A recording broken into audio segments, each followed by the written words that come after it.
Hello aspirants, welcome to our channel Way to Get Hope. நம்ம இன்னைக்கு February 20க்கான current affairs தான் பார்க்க போறோம்.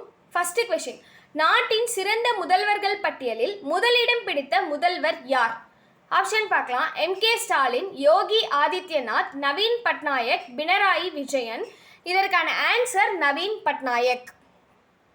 52.7% ஒடிசாவின் முதல்வர் நவீன் பட்நாயக் தான் பெஸ்ட் சீஃப் மினிஸ்டரில் ஃபர்ஸ்ட் பிளேஸ் பிடிச்சிருக்காரு.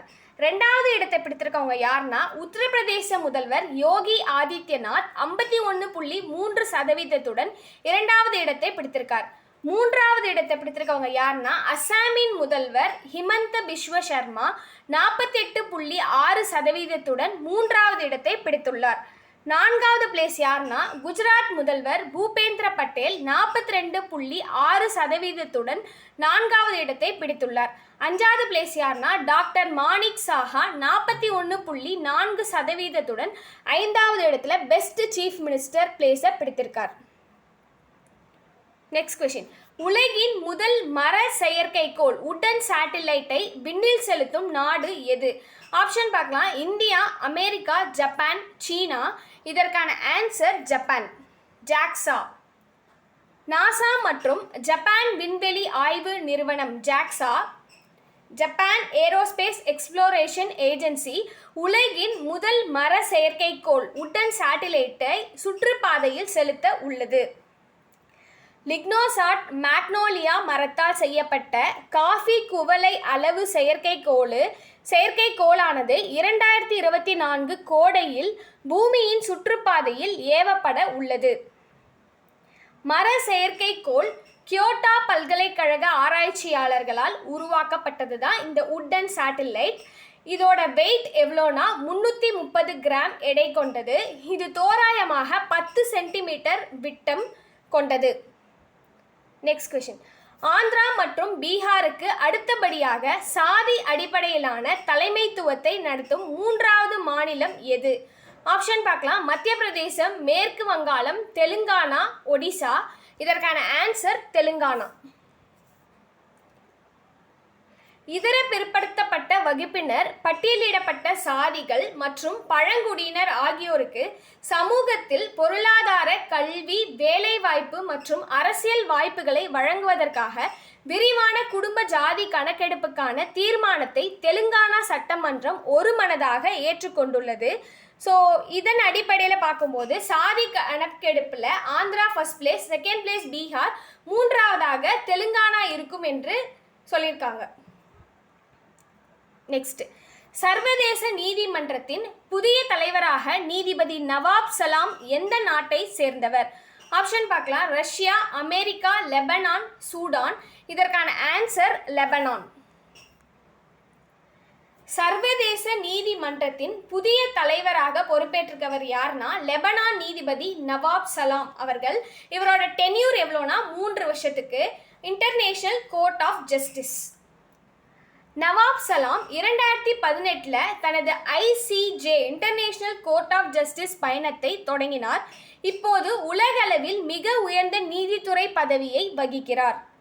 இந்த சர்வதேச நீதிமன்றம் இன்டர்நேஷனல் கோர்ட் ஆஃப் ஜஸ்டிஸ் எப்போ நிறுவப்பட்டிருக்கோம்னா 1945 ஜூன் 26 நிறுவப்பட்டது. இதோட ஹெட் குவார்ட்டர் எங்கே இருக்குன்னா நெதர்லாண்டில் இருக்கக்கூடிய ஹேகு அப்படின்ற பிளேஸில் தான் இருக்குது. இது ஐக்கிய நாடுகள் சபையின் 6 உறுப்புகளில் ஒன்றானது தான் இந்த சர்வதேச நீதிமன்றம் இன்டர்நேஷனல் கோர்ட் ஆஃப் ஜஸ்டிஸ்.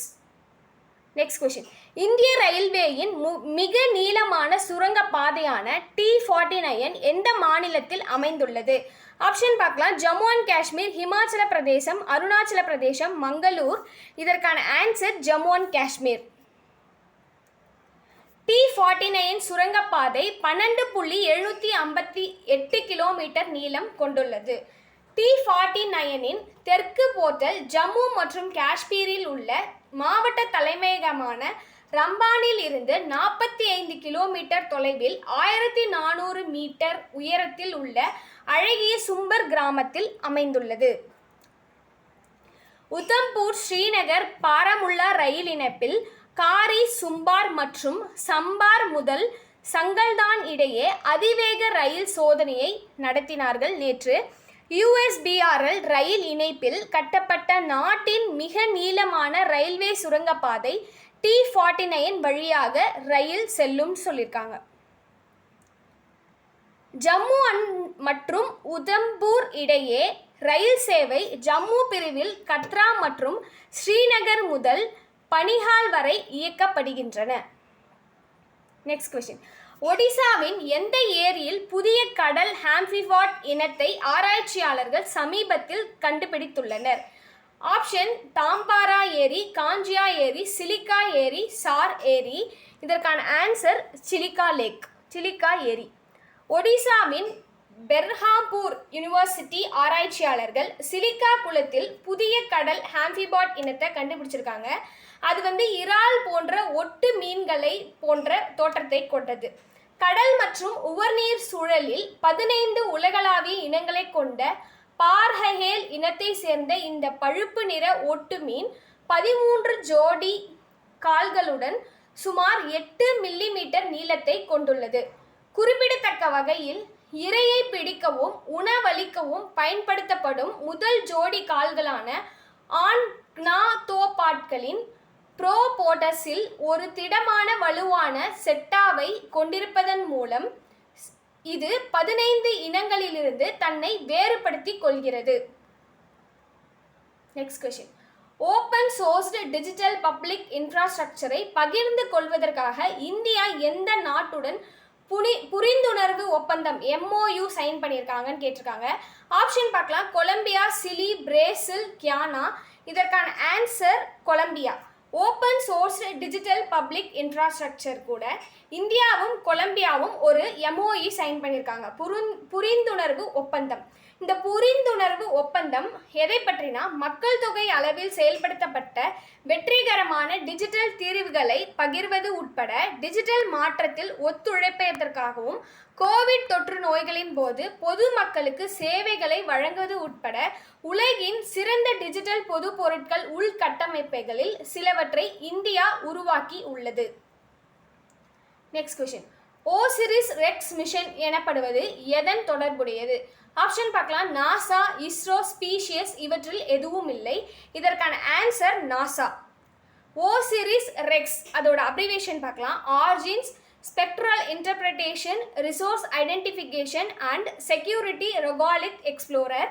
இந்த மிஷனோட கோல் என்னன்னா பென்னு அப்படின்ற சிறுகோளோட சாம்பிளை கொண்டு வரணும் எர்த்துக்கு.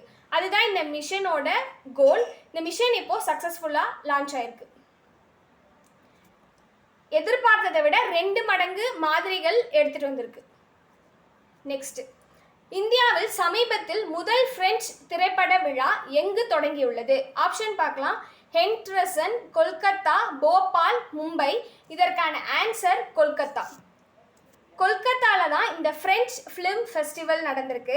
இந்தியாவின் முதல் முறையாக பிரெஞ்சு ஃபிலிம் ஃபெஸ்டிவல் எங்கன்னா கொல்கத்தாவில் நடந்திருக்கு. 9 நாள் நடக்கும். இது என்னையிலேருந்துனா February 16 24 வரைக்கும் நடக்கும். இந்த வீடியோ பிடிச்சிருந்தா லைக் பண்ணுங்க, சப்ஸ்கிரைப் பண்ணுங்க. தேங்க்யூ ஃபார் வாட்சிங்.